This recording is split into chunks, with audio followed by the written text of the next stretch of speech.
Today we have a conversation on our hands. We expect the finance minister to give you a media review of the state of the economy, and that will be before Parliament. Now, the Speaker has been encouraging the finance minister to do that before the close of the month. But here, we want to start the conversation by looking at now in the middle of this year, or as we've passed the mid-year period for the financial year, what is the state of the economy? What analysis can we say by way of our own experiences and our own observations? In the latter part of the conversation, Aisha One apparently says that she has never been involved in any form or assigning her any of her companies, etc., or herself been involved in Galamsey. Is that true? What has been the conversation around it? So we encourage you also to get interactive. Now, let's introduce some sound bites. First, we have bondholders picketing, especially in the category of pensioners, and then concerns being raised by the bondholders. And then, of course, we have the latest that's saying Franklin Kujo announcing that, well, the finance minister has given a reprieve, made an announcement that those will be paid. All these form part of the concerns that have been raised, being the difficulties being faced in the economy. Let's start it, Coco. The message for the diaspora, don't come. They won't give you your money. They'll bring you here and chop your money. Don't come to Ghana. I have quite a few dependents. One of them has a chronic kidney disease stage 3. We can't even afford to go and do a lab test for her. We can't buy medication. She has other medical complications. We can't buy her medication. One of the medications has jumped from 400 cedis to 800 cedis. We can't buy it anymore. The other one has a very high blood pressure. If she doesn't get her medication, she'll have a stroke and end up most likely in hospital. And that will be another problem on top of another problem. The June one hasn't started, and one was on the 5th June. And the ministry told us that government has instructed the Controller and Accountant General to prioritize the payment of our coupons, which meant that as soon as the coupons were due, Controller should make money available for the payment. So we were comforted. And for 2 weeks, we decided not to be here and wait to see what was going to happen. The coupons that were being paid were paid. And then the principals also were paid. But it remained the June coupon. We waited to see whether, as has been promised, that it will be prioritized, we will receive it immediately. We didn't receive. Well, you would. What is most irrational is for you to take a poor man's money and sit on it and still be driving your V8, flying in business class, keeping a large government. That is what is irrational. That is what is unjust. That is not what's responsible. When the person trusted you with his mandate for you to improve his life, you don't, first of all, make life unbearable for him and go ahead and steal his savings. That is what is most irrational. Okay. What do you hope to achieve with this picketing in the first place? A lot of people have picketed and you had no results. What makes you think this will work? Brother, I think you haven't seen anything yet. The real action is coming. We are not coming 20 people. We are occupying the finance ministry. Every inch of space, we are occupying it. We are 300,000 members. We are occupying the space. So you must come and fight for yourself, and not just for yourself, for your kith and kin.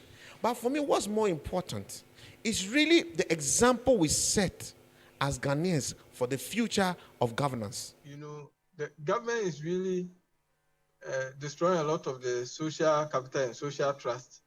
That is absolutely important for it to even implement the IMF program that it has finally signed on to. Because, you know, there will be many times that the government need to have discussions with Ghanaians and make commitments. And, you know, people will expect that, oh, okay, maybe for a short term, you're going to endure this, expecting that at some point, some relief will come. If we start on this note, where government is not meeting its commitments, then every time people are going to have any discussions with government, they will always be looking on their shoulders. So I don't think this is not helpful. I don't anticipate that there will be immediate social unrest or upheaval like that, but I think the government really needs to have a long think about its strategy. And we know that since the Ministry of Finance has announced that some level of payment has been made for a number of coupons, and those paid 5th June 2023. We also have for 19th a number of these coupons as well. And then the instructions have also been sent for the 26th June period, the 3rd July period, the 10th of July period. So we'll put that on the screens for you. The principal payments have been made based on due dates have also been stated on that release. We'll put that subsequently on the screens. But let's just make an introduction of our guest this morning. We will be joined by Roxy Nelson, the Member of Parliament for South Dying. And then also we have right here Bernard Mona. Bernard Mona is a former chair for the PNC. Bernard Mona, good morning to you. Morning, Roland. And then Eric Amwakuchum. I haven't seen him in a while. I see him on other platforms though. You're still my good friend, right? I know. Okay, great. I know. Yeah. Do my best. He used to be chair for Trubua Masaman, I remember, of the MPP back in the day, but he's trying to become one of the aspiring parliamentary candidates of the New Patriotic Party. Now, let's go back to the economists from the University of Ghana about why government needs to do the right sort of communication about the economy and then also its commitment to bondholders. And Roxanne has joined us. Roxanne, good morning to you. Good morning. How are you? It's been a while. Yes, Good morning certainly. to Bernard, then Eric. Good morning to my people in South Dine, Piki, Kwalik, Wevetongo. Right. And so we're looking at half-year, mid-year review of the economy or the budget by the finance minister. We had the speaker at least appealing to the finance minister that before the close of this month, he would want that assessment given to Parliament as it is. Now, let's do a thorough assessment about the state of the economy. We've had some picketing of those suppliers, bondholders, etc. Mr. Makuchum, good morning to you. Good morning, Roland. Since you're representing government from the corridors of power, what should we be expecting from the finance minister being the state of the economy, especially when just in May we had the IMF bailout? Well, thank you very much. It's been quite a while that I've been to TV3. I didn't actually know that you were here, honestly. I thought that you were still out there. So it means that it's been quite a while. Well, in any case, the budget cycle goes through certain processes. I think Roxanne is here, so he sits in Parliament, and he understands much better than I do. Now, before the year would start, the finance minister, on the said-so of the president, will go into Parliament to seek certain approvals of the year's projections, and then budgets are actually allocated and then it's approved.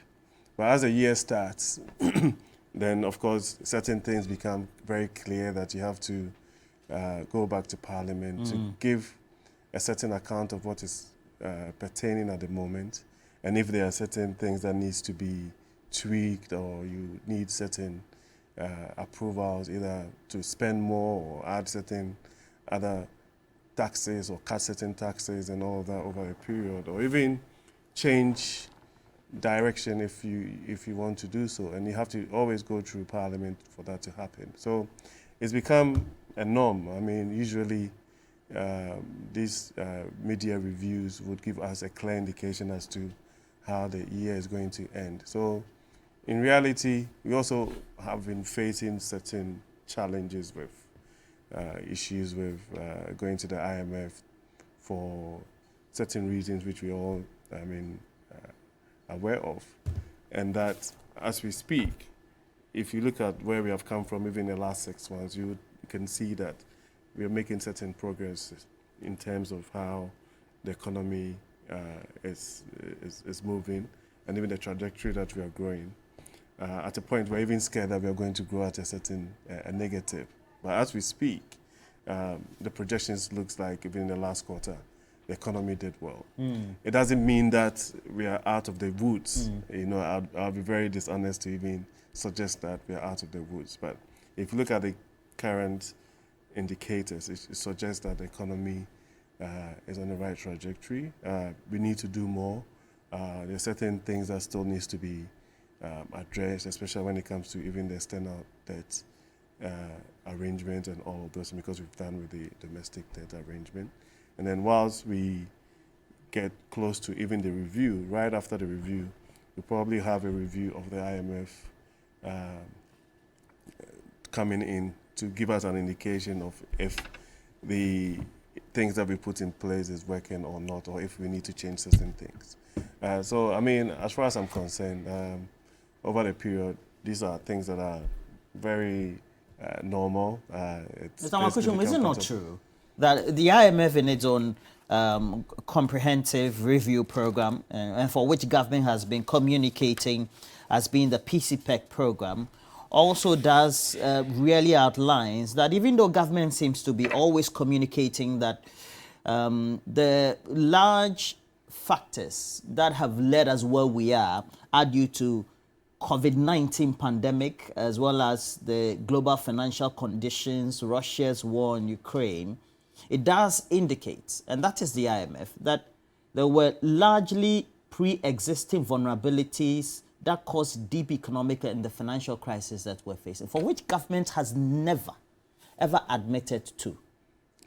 I'm not sure what you're reading. I mean, if you say pre-existing vulnerabilities, they are essentially things that we've been talking about for the last 100 years or so in terms of even the structure of our economy and how the economy That's the itself. argument. No, I'm making my point, right? And that we need to move away from the existing architecture of the economy and become a bit more robust in terms of looking within and producing locally, and all these are things that we've been talking about in the past. So once you have challenges on a global scale, where you have the COVID situation, where you had all these global supply chain exigencies and all of those things, immediately, regardless of what you think, it's actually going to affect your economy. Apart from that, I was driving here, I was listening to the news item about a country like Argentina, where inflation rate is around 99% or so. They're actually now increasing their interest rate to that point, where across the globe, inflation is on the rise as a result of all of these global exigencies. That does not make Ghana, if you like, an island. So if anybody wants to discuss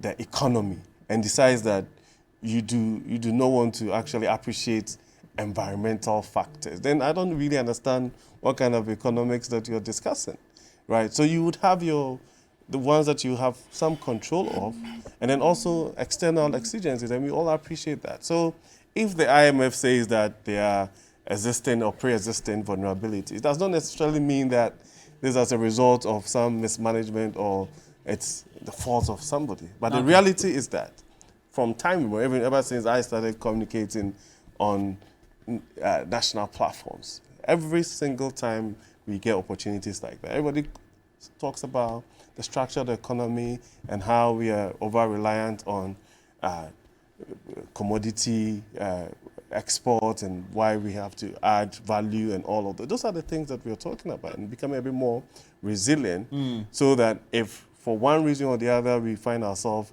in a pandemic situation, then we are not going to be affected like we have. But Ghana is not the only country in the world that has actually been affected by these circumstances. All countries in the world? Of course. I mean, even if as we speak, the U.S. has the biggest economy in the world, the biggest economy in the world, had to actually increase its interest rate to 5%. It's never happened before, right? And so whilst we can do the politicking and, I mean, ascribe, if you like, blame and all of that, it is important that if we really want to get to the bottom of the issues and go granular in terms of how we can deal with these things. We have to be a bit more objective with our analysis, right? But if you want to do the politics, then I can give you a plethora of reasons why we find ourselves in this particular situation. Okay.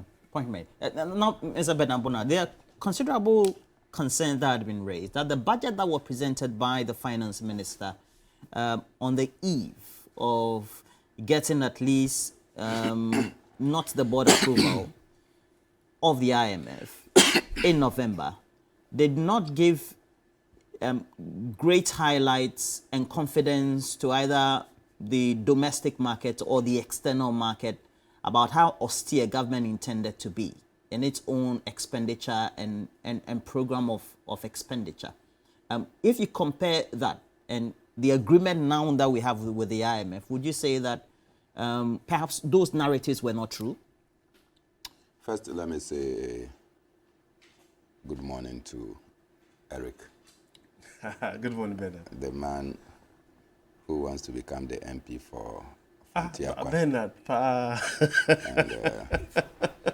And I think he will make a good MP, despite sometimes the strenuous efforts he's been making to defend the indefensible. But he is a good man, and I see that he has a nice son.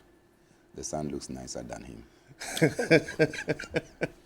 And then, Roxanne, a good morning to you as well. But your children are supposed to be more handsome, more beautiful. No, I think that the son took that's the way very, it's supposed very to be. excellent features of the mom. That's why the father went in. No, my name. The man is Trying to okay. diabolic. I didn't even talk to him about any parliamentary ambition. No, you don't need to talk to me. I have to see it on the ground. I see what you are doing in the Fontiakwa area, so I know. And I wish you well in that. South or north? Thank you. In that endeavor. I come from Pontiac South. When I listen to the MPP communicators, I get the impression that the Minister for Finance and his appointors are running the economy on the basis of Jack, where are you? You know that play when we were kids we used to do when they say, Jack, where are you? You run to another corner and go and hide and shout, I am here. When you shout, I'm here, you elude everybody. That is precisely what we are doing, a try and error type of economy, or what I describe as the Ghana National Fire Service way of dealing with disasters.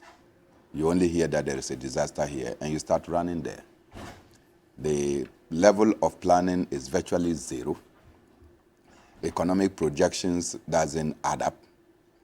We are doing try and error with our economy, and everything is as confused as the Minister for Finance himself. And when I listened to Eric this morning, he said, oh, we've been talking about these structural rigidities of our economy for a very long time. 100 years, he actually said. I thought it was one of the strong campaign cardinals. No, but you're misquoting me because I said that when the IMF Can meets, I? No, I mean, Can I? so that it's a Can I? discussion. Can I? Otherwise Because you were- it was a you know, discussion when I sat mute. All right, it's a And so- discussion, but it wasn't your Can time you to get say. him a pen and a paper? Oh, no, but he's a man of great knowledge. His retentive memories. Please go ahead. So that's why he needs to become MP for Asaf. So obviously, when you come and share the same You mean when the president said from a Gajisbergian Belgian economy, to one of the president industrialization? had actually diagnosed, appropriately so, the challenges of our economy, for which reason he came out so loud and so eloquent to speak in such a manner, and that 7 years down the line, you are still telling us that we still live in that type of economy. What was the purpose of the government that you inherited?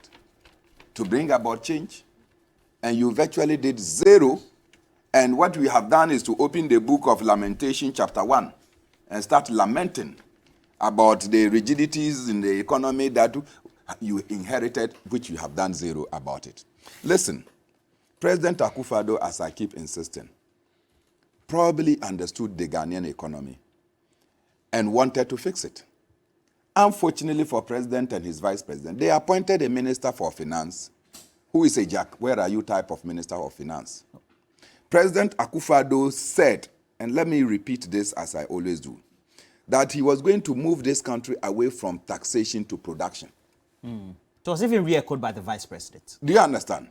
President Akufo-Addo said that we were sitting on so much money, and the Vice President re-echoed it in Kaswa at the last rally of the MPP in 2016, that we needn't borrow any money in order to fix the economic mess that we have.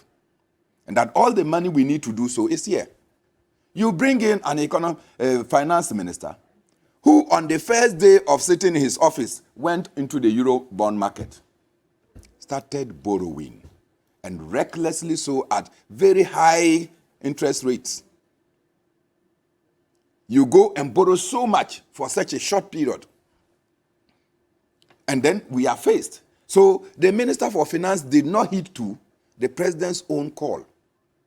The current economic problems we are facing is debt crisis. Why are we in this debt crisis? Because we have borrowed beyond our limits.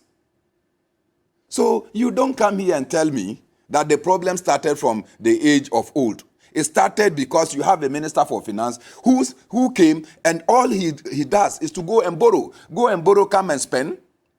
Then go and borrow and come and start paying the debts that we owe.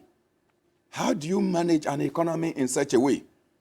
As we speak, the Minister for Finance has gone to the IMF, and the raison d'etre behind going to the IMF is that he should get the capacity and briefing space to go and borrow more. That's all we are doing. That IMF will give us credibility, it will give us investor confidence, and that we can go back and go and borrow. Nothing more, nothing less. So our economy is going to get worse. That is the challenge we face. Look, when President said we're going to move away from production to taxation, from taxation to production, just go around. Now, sanitary pads for our women is now even considered a luxury commodity.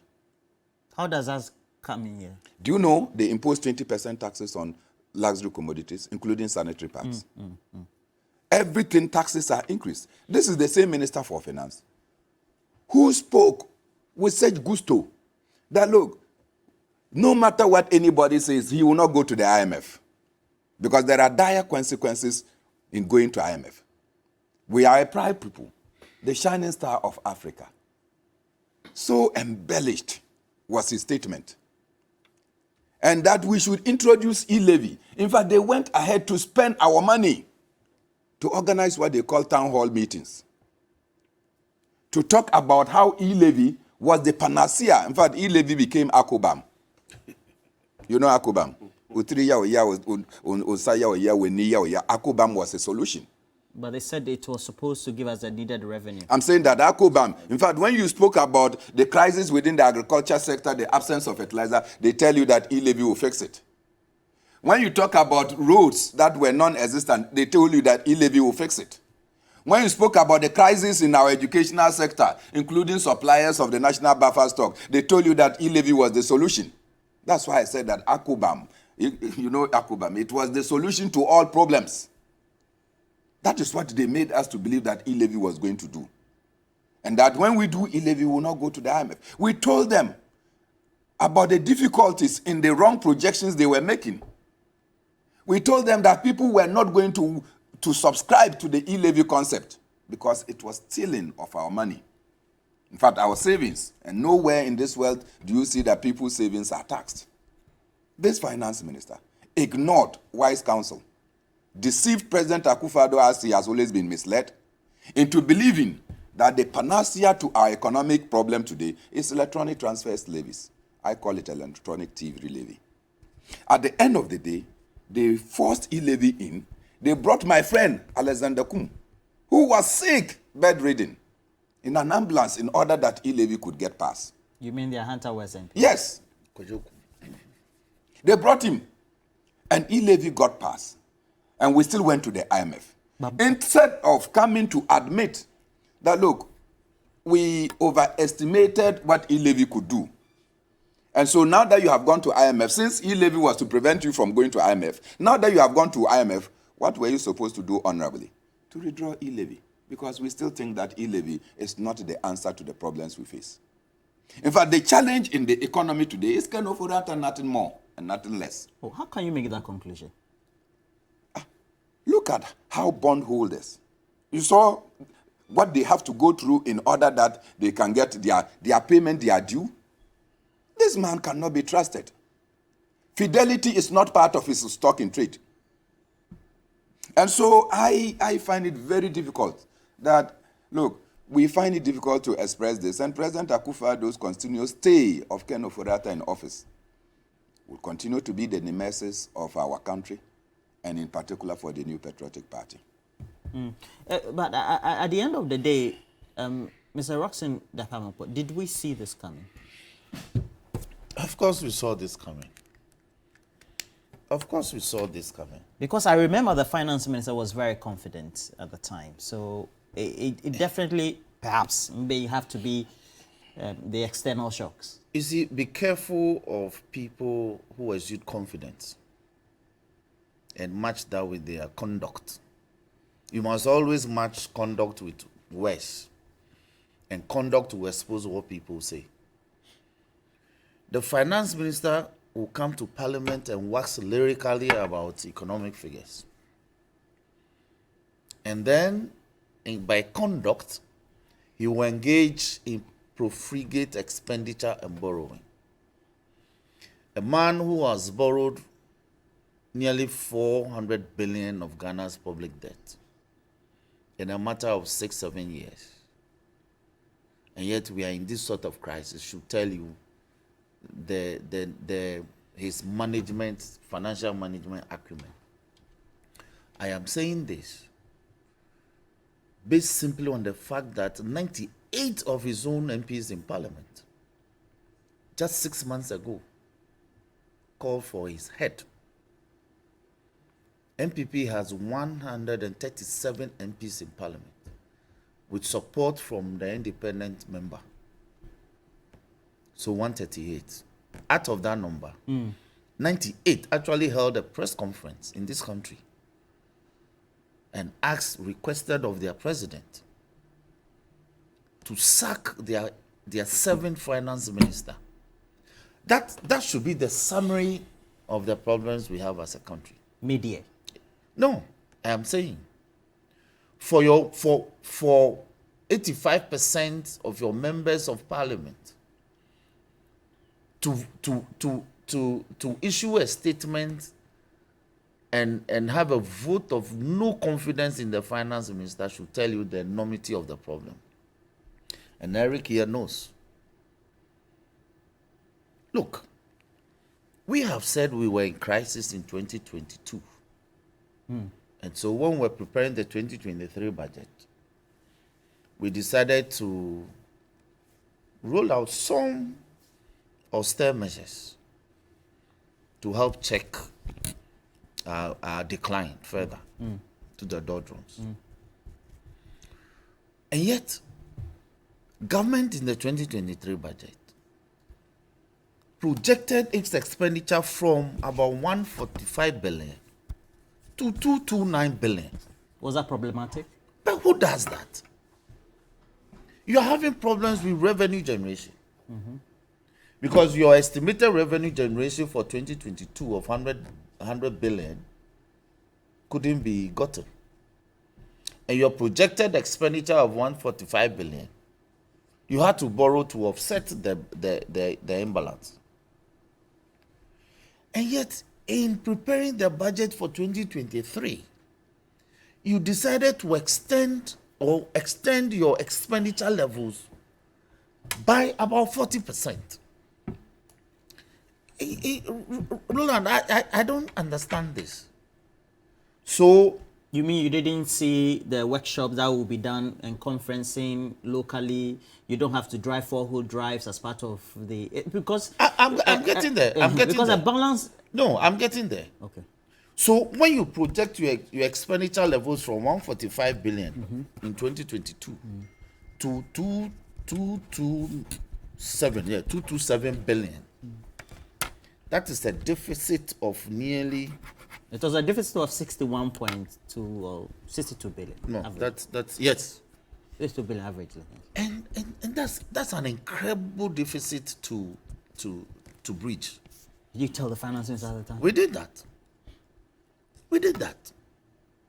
This is a finance minister who came to parliament and waxed lyrically about achieving a single-digit inflation. Today, inflation is hovering around half a century. By half a century, I mean 45 to 50%. In a 2023 Ghana, it's no longer a source of source for them to boast. Interest levels are high. Farmers can't buy fertilizer to till their lands. We are not getting premix fuel to go to fishing. Our roads are in a deplorable state. The Department of Feeder Roads, Urban Roads and Highways cannot even seal potholes. But I'm told that you use the roads in your area to canvass for votes in your primaries. The Eastern Corridor is merely bifurcating my constituency. So, of course, I can speak to that. But I speak of the generality of the situations. The overall situation of the country. You have to go to Asinov to Asinov is a microcosm of the macrocosm of what's happening in this country. The what? The microcosm. Of the microcosm. Of the macrocosm. The state of affairs in Asinov is a reflection of the state of affairs in this country. Every single road in Asinov is in a deplorable state, apart from the major road cutting through. And the one that has been recently done from Asempana here to Kushia. You understand? Cement prices are hovering. Wholesale price is hovering around 100 Ghana. So Bernard, if he wants to put up a structure in his village, he will be buying it around 120. I don't know how much he will get in Fantiakwa South, around Begro. I don't know. He's a real estate entrepreneur. And he will be buying it around. We have a long-standing relationship. You understand? Charlie, you guys are our state of affairs. Look at what is happening in education. Our children go to school. 3 weeks, they come back and sit at home for 3 months. But that's not fair. That's free SHI. It's on government's everything is about the economy. Every single thing. Women are sitting at the ministries for the past 3, 4, 5 days, cooking on the pavements of state parastatals. Why? They have not been paid for food supplied. So, as we speak, government told us that in restructuring its public debt, he only restructured the external component of it. As soon as we approved the budget, they've gone back on their ways. They've restructured the domestic debt. So much so that I don't think that is accurate. Having to restructure the domestic debt. No, but I don't think that is accurate. You see? No, you tackle it. Okay, I'll do that.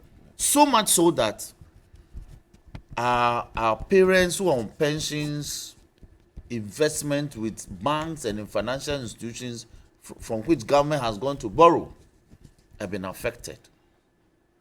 As we speak, as we and I are in this studio, government says that there will be a phase 2. Parliament has been asking, indeed, the minority, myself, minority leader, minority whip, Isaac Adongo and co.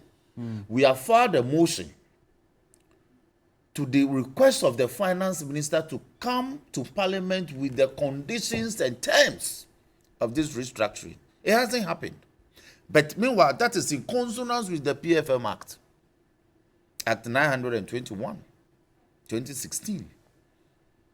He has refused to come to parliament with the terms and conditions of this restructuring. That's a breach.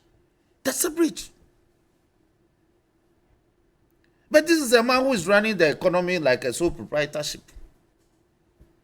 You can't say that. Why didn't you hear the vice president, who is the head of the economic management team, says that he's not been allowed to function? Haven't you? Is that not part of his campaign? That now He wants the opportunity to Roland. be able to function. Roland. I haven't said anything. Kindly. I haven't said anything. Anything. new. Please wrap up for me. So just Roland, note it I'm down. saying that we saw this Eric is coming. usually a gentleman. So We saw this coming. We saw this crisis coming. In fact, What are you saying? for the minority advice, including our flag bearer, our leader of the party, His Excellency John Dramani, he advised the government to go to IMF as far back as October, November last year. They came to Parliament to say, don't go today, don't go tomorrow. If they had gone to the IMF last year, our crisis levels would have been at a management at a manageable levels. So, as for us, as a people, we have taken a decision. They have to be writing their handing over notes and hand over the economy to the competent ones to handle once more. I thank you for the opportunity. Well, I came across a video in the middle of 2021 in which a former deputy finance minister, now the head of the minority, giving a certain warning that by the next year would have been in difficulty. Let's take that video, and then I'll pose a question to Mr. Eric Amakochum. Increase Ghana's public debt to 50.8 billion US dollars. This means an increase by 22 billion US dollars within a space of 4 years. In cedi terms, this amount increased to 171.2 billion US dollars, Ghana cedis. Because what this means is that this 22 billion, if you are to use the exchange rate of 5.7, at the end of December 2020, it becomes 171.2 billion Ghana cedis. In fact, he moved it from 120.3 billion to 291.6 billion. But colleagues, it's important for us to understand that this 191.6 billion excludes the Sino-Hydro loan. It also excludes the energy bond of 8 billion. You recall that recently the IMF had said that they have added the Sino-Hydro loan of about 30 million Ghana cedis and the energy bond of 8 billion to our public debt. So if we are to add it to the 291 billion, then it means that within the first 4 years in office, Ghana's public debt moved to 300 billion Ghana cedis. And this will mean that within 4 years in office, they increased Ghana's public debt to 180 billion Ghana cedis. And he gave the warning thereafter, if you listen to the insert very well, that it will mean that Ghana's debt will be unsustainable the next year. Do you think government listened? You see, Roland. Yes, sir. In 2015 or 2014, thereabout, when we went to the IMF, who was the Deputy Minister of Finance? Has to be him. It's important that, you see, sometimes when we have these conversations and we create, if you like, a default position. I think when Roxanne was wrapping up, he said that we should be preparing handing over notes. Handing over notes to who? To who? You know, so, you see, if you're not careful and analyze the issues properly, you can say things like the things that Roxanne just said. The reality on the ground is that I will not sit here and claim or even pretend that this economy is not going through certain challenges. Persons who are integral to the management of the economy have also admitted the same. At least, when you take these decisions and you get to a certain point, you would have to come to the people of this country and give explanations as to why and how we find ourselves in this particular predicament. And I think that we've, by and large, had this conversation. The people who claim that the reasons that we are given are untenable also have a right to do so. But I've always maintained that if you want to do economics, there are clear economic indices and indicators. It hasn't changed since I was in sixth form 20-something years ago. Like what? Yeah, that's what I'm saying.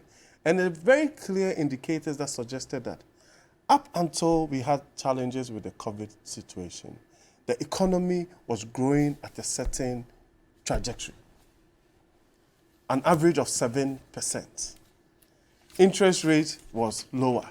Our policy rate kept coming down. Is that not the case? All these indicators are there for the Ghanaian people to compare. Now, if you want to do an extrapolation of that as to when the NDC were leaving power and went into an election and they lost by 1 million votes as a result of the management and mismanagement of the economy and all other things that I don't even have the time to elaborate on, it would be a clear indication that regardless of the challenges that we are facing, we are not preparing handing over nose to the NDC because of a certain default position. Right now, again, I thought that we were discussing the immediate review, which is basically a constitutional provision. He's a lawyer. He sits in Parliament as well. That at the end of, in the middle of the year, whilst you go through, that's the government fiscal policy, and it's an act of Parliament. You have to go to Parliament to seek some of these, if you like, approvals when you go there for the review. And they sit in Parliament. And I've always made this point, that you are in Parliament, when it suits you, then you claim that certain actions that are taken are as a result of an act of Parliament. When it doesn't suit you, it becomes a minority and majority conversation.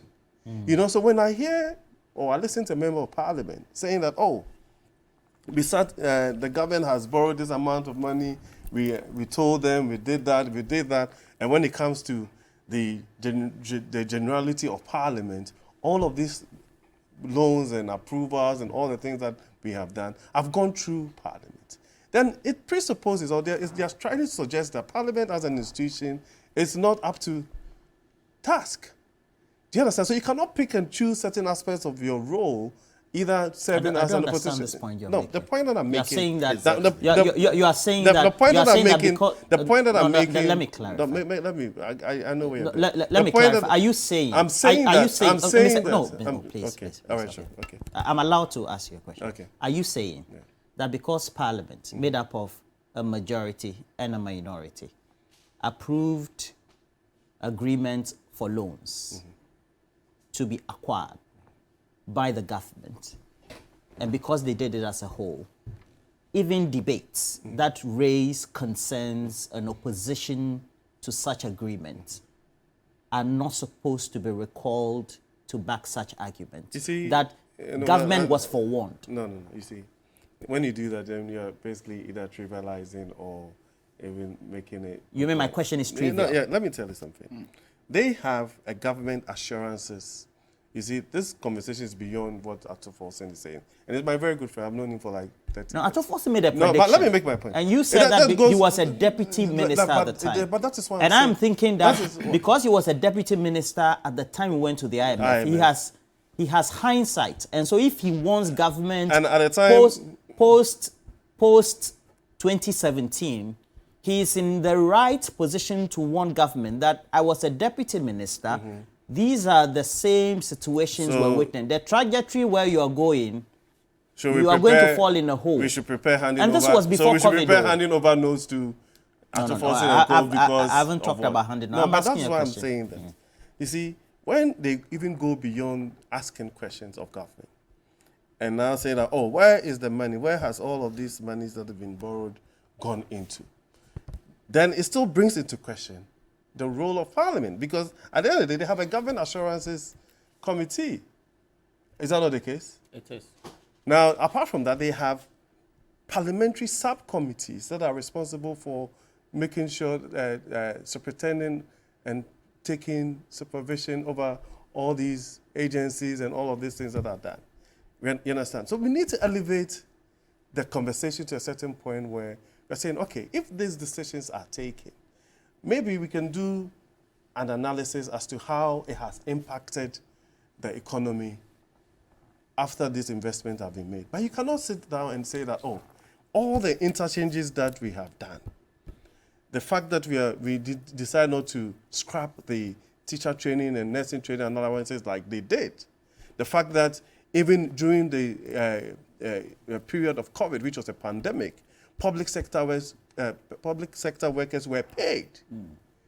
The fact that even while we still have challenges with roads and infrastructure, everywhere you pass in this country, you have roads. You see roads and other infrastructure ongoing. The fact that we had a pandemic and government has committed to building 111 hospitals. All of these things are there for people to appreciate. The fact that even when we have challenges with the economy like we've had, we had a program like the Planting for Food and Jobs, right? And that you cannot sit and say that if you are being objective, you will not find food on the streets of this country, everywhere in this part of this country. So we can have the conversation about challenges like Bernard said about the debt crisis and issues with the debt and all that. But you cannot lump everything together, right? And make it look like, oh, the issues that I've just mentioned are not as a result of proper policies that have been put in place by the NPP. Look, you're talking about the structure of the economy. I'll say this in a round part. For time memorial, we had challenges with data. Even having a certain appreciation of the number of people that you have in this country, people who have jobs, where you can find them, so you decide to invest in your national identification so that you can link the persons with their addresses and all that, so that you can even use that as a basis for collecting taxes. We've done all of these things in that particular field. So you can make general statements, but the truth of the matter is that if it comes to election today, we'll go back to the people of this country and list all of these things and tell them that, yes, we have challenges, all right, but when it comes to putting these building blocks in place, this is what the NPP government has done. Is the question not about all the things that we're talking about, investing 600 million in Planting for Food and Jobs, for which if you look at the inflationary basket that is used to measure the trends of inflation by the Statistical Service, foods that are supposed to be produced locally are going up. And then also the prudence in making sure you take decisions about which projects you invest in and at what point. Was that not the point of the argument so that we don't get here, Bernard? Well, I think that contractors, for instance, will be very upset this morning listening to Eric, that yes, construction is going on, yet contractors are in coma. Some have stalled, actually. Contractors are in coma because the government that they are supposed to trust and the government that gave them the contracts and assured them in their contract agreements that when you do your job, you do a certificate of the job and extent of jobs done. When you submit the certificate, we'll pay you and you go back and continue your job. You gave jobs to people without giving them mobilization. They went to the banks to go and borrow money. They used their assets to secure these loans as collaterals. Today, all those assets have been taken away by the banks, and the banks are still selling other properties, including where they are even sleeping, because you owe them so much that these contractors are unable to breathe. Such cannot be tolerated when you come to speak and say that these developments are ongoing. The developments are ongoing. At the time but when... So you're admitting that the developments are ongoing? Can I? Go and check your Bichebilante circle or interchange, whether it's ongoing. It's stalled. Has stalled. Many of these projects have stalled. Even the, what do we call it, the beach road has stalled. Many of them have stalled. They are no more working, right? It took the tanker drivers to fight and to protest for the Minister for Roads to go and take, what do we call it, stones, to go and fill the potholes for them, not to even construct the roads, so that they will be able to move. So when you come and you are sitting on television and you are talking about things are ongoing, you are not being real. You are not taking the plight of these poor people who have actually subjected their monies in order to redeem the government from its pledges. And today, they are the ones who have to suffer the pain. Look, everywhere you go, I'm saying that go to fire service. Their rent allowances have not been paid for the past 10 months. Right? You want them to be staying in homes where landlords every morning will come and hold their necks and they should go to the office and perform their duties. Go to prison service. Common uniform allowance have not been given to them. I'm not going to talk about the military, where people who even served at Mali, 3 months of their service has not been paid to them. All these things you don't. So don't come and sit here and say that things are right. No, I find it a bit weird when you want to say that. Well, I can't blame Keno for that, actually, because he didn't appoint himself. So if there is anybody to blame, it's the president. Because if the president is not able to see through that things are not going well, and the president now relies on the lies that have been fed him. One of the lies is that the rating agencies are the cause of our economic crisis. Really? Were there not these same rating agencies that President Akufo-Addo used to castigate and to lampoon previous governments, that these rating agencies and their ratings of Ghana were such that we cannot be proud of ourselves? Today, the same rating agencies are rating you, and you are crying foul. Yes, it is true that probably we don't have an African rating agency. But in the days of old, we never had an African rating agency. And yet you use their ratings to castigate previous governments. Today, when they are rating you, at the time they were rating you negatively, you were complaining. All of a sudden, you are telling us the rating agencies are now improving their ratings of you. What doublespeak is that? So clearly, we are in crisis. Finally, on the media budget review, I think that if we have a way, we must just revisit this whole concept of budgeting. How do you mean? Because if you do a cursory assessment of the past 10 years, none of the budgets that we have presented, that we've been able to make good 40% of the containment in the budget. So we present things, then more than 40% of 60% of it is actually we are unable to achieve. Then every year we go and do a budget presentation. We give it to Parliament so that Parliament can hold in check what the government has actually asked that it will be done. So we speak big flowery language. And at the end of the day, we achieve very minimum of it. I think that, look, every year that we present budget statement, if we do a cursory assessment of it, we will actually do a budget statement and say, look, until we are able to exhaust the contents in this budget, we should not do another budget for any other year. That way, we will put pressure on the government and the ministry to ensure that anytime they are bringing budget, they are realistic. Otherwise, we always have these phantom projects and programs populating our budget statements and making the budget look big, and yet nothing is done. Mr. Roxon, Yes. Since you are in Parliament, for a media review, having also just done that on the eve of just getting a bailout with the IMF, what drastic, austere cuts would you want? Not on the eve, but immediately after. Okay. I think Okay. the Just bailout- yes. Yes. Now, What let me react to a couple of things before you situate this, Eric. but do it shortly so that we can Yes. move and Look, conclude our discussion. I'm not surprised that Eric will want to use Argentina as their standards. Argentina is the worst country you can compare yourself to. 14 times I mean, defaulter. look, Argentina has defaulted in its borrowing 14 over times. 14 times.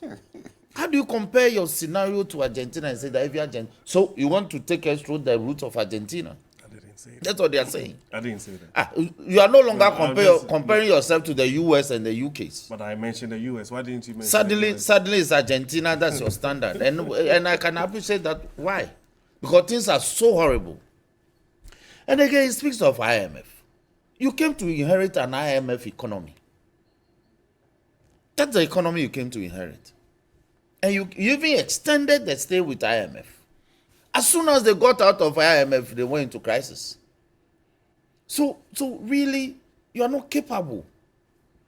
You despised and castigated JM for going to IMF on grounds of policy credibility. It's the same phrase you have used. You're going to IMF. It's the same policy credibility expression you have used to go to the IMF. So when we use policy credibility, it's a problem for you. But you are happy to go to the IMF and use the same expression and get a reprieve so you can borrow more. Now, it speaks of planting for food and jobs.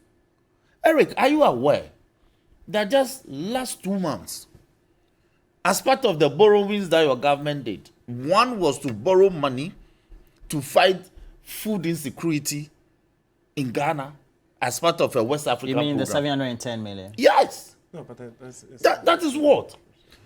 Planting for food and jobs. For which we... It's supposed to supply us food in excess so we can feed our West African neighbors. Today we are borrowing from the international market so we can fight food insecurity. And you sit here and talk of planting for food and jobs. It's a non-starter. And it speaks of COVID-19 issues. You got a windfall. Have you read the special audit from the Auditor General? It's such a horrible finding. They squandered the money. In fact, we have paid monies to entities for supplies that they are yet to deliver. I am not saying so.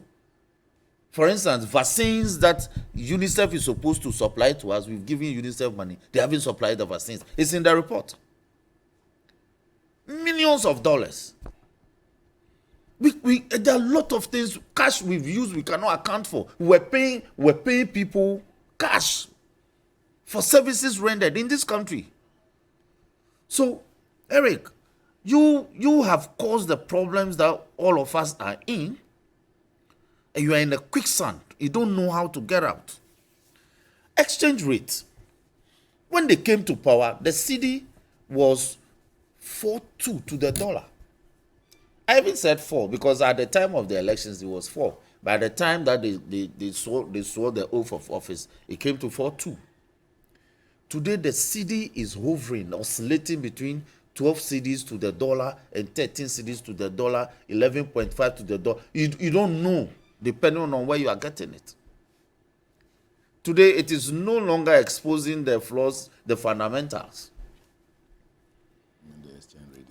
Yes, today it is no longer exposing the fundamentals. And it speaks of data. I am shocked. We have always had the Ghana Statistical Service that's provided data, conducted population census, provided data, number of employers, unemployed, all.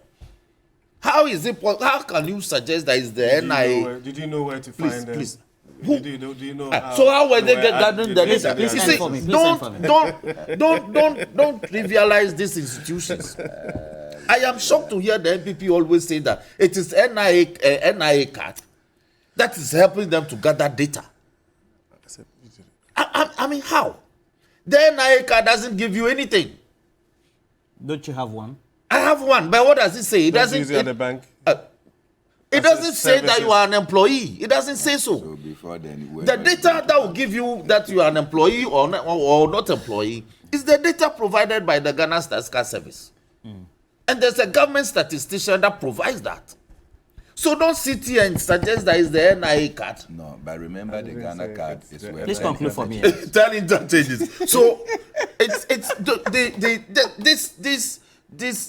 this superficial importance that they place on this Ghana card today, it has to be exposed. The Ghana card it offers nothing. By at least compile data of people. I'm saying it offers nothing. The data that is of value in terms of economic indices is what is coming out from the office of the Ghana government statistician, and that's done by the Ghana Statistical Service. Okay. Finally, the media review. Last year, I think it was done around the 25th of July. This the speaker says if you can come before the 27th, the proposed 27th will be good. Look, their own economic austerity measures that they proposed last year, that they will follow. They say they won't buy new vehicles. They are buying new vehicles. They won't do foreign travels. They are doing foreign travels. They will prioritize government projects. They are not. Conferences will be done. No, yes, they are still attending international conferences. They will prioritize ongoing projects. They are awarding new ones. They are abandoning existing ones. They will not create more public sector institutions. They are creating more. As we speak, they are creating more. They've just created the National Accreditation Service. They are creating more public sector institutions. So, this government, you can't trust what they say. You cannot simply trust what they say. And he's blaming Parliament for oversight. You have an overbloated sense of Parliament's ability to check the executive. Even your 98 MPs who proposed that, who requested the finance minister to be removed, they chicken out. All right. They couldn't carry out their threats because they'll be creeping to line. All right. Parliament will do our duty. Okay, But when the executive... So you expect him before the 27th? Yes, or that's the speaker's 27th. view. That All right. I have a number of messages. This one is from Isa from Tema. It says, please tell Mr. Eric Amwakuchum that he's looking good, but we beg of him to stop mentioning Agenda 111, those of the interchanges, because some of those projects have stalled for non-payments. Isa from Tema. And this one is from the Deputy Minority Leader, that's Mr. Agboja. It says, the government owes Ghanaian road... Minority Whip. Minority Chief Whip. Minority Chief Whip. The government owes Ghanaian road contractors about 15 billion Ghana cedis, with no indication when they are going to be paid. And we're talking about setting aside millions of dollars to start a new motorway project. Okay, so what is the... And then he also says that more cocoa roads have also been... abandoned. And then also awarded at the same time. And then now there's also the case of the MPs on the majority side who call for the resignation of the finance minister. They abstained for voting against the vote of censure, but at the same time they wanted him out. What is their position on the finance minister remaining in office? Is it going out soon, or you don't know? Well, I mean, is that a question that you... They have chicken out. All right.